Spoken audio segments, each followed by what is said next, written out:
Good evening, everybody. It's Tasty Dave, and out here on the patio having a little coffee with these crazy dogs.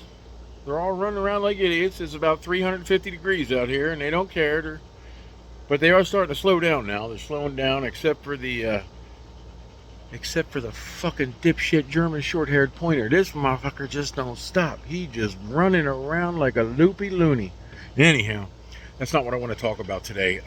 Normally, I try to keep it light, do some comedy stuff, but I got to talk about something serious real quick, and it's with this situation over in the Middle East. A lot of people today are, this and that, and I gotta speak my mind on this because I believe that this was the best of all scenarios. Because what ultimately should happen here is that somebody, whether it's the Israelis or us, get rid of that fucking regime. Okay, I don't know if you know this or not, but before these people took over, like 40 some years ago, women were allowed to go to college. Women were allowed to wear their hair the way they wanted. Women were allowed to drive cars. Women were allowed to be free. And in the last 40 some years, these fucking assholes have taken away that right. They have taken away everything from a lot of that people in that country.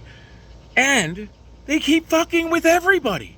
They keep fucking with everybody. So guess what? It had to happen. Yeah, it sucks, but our boys got to show what they're made of, and I'm glad they finally got the, props to them.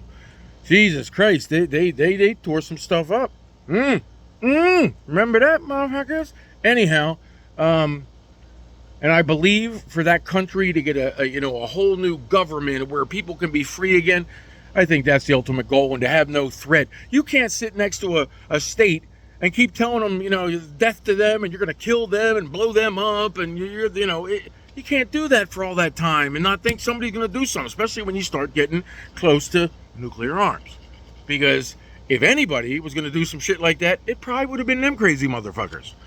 I mean, if they had a nuke during this, do you think they might have used it? Fuck yeah, they might have used it. So we can't ever let them get one. And better yet, don't ever let them rule again. Let's get them motherfuckers out of there and be done with it. Give those people a chance in this world. Everybody always says, America. Yeah, we don't get involved until we have to save somebody or some people or shit like that. We're not running around just fucking people up for no reason. So, I love our armed forces. Those guys put their lives on the line each and every day, and I love every one of them. Keep us safe. I don't give a fuck what's going on over there. You know why? Because they're protecting us. And I'm sitting here having coffee with my dogs on my patio after a kind of shitty day at work, but still, you know what I mean? This is what they do for us, and I appreciate it. You guys have a good night. Tasty Dave out.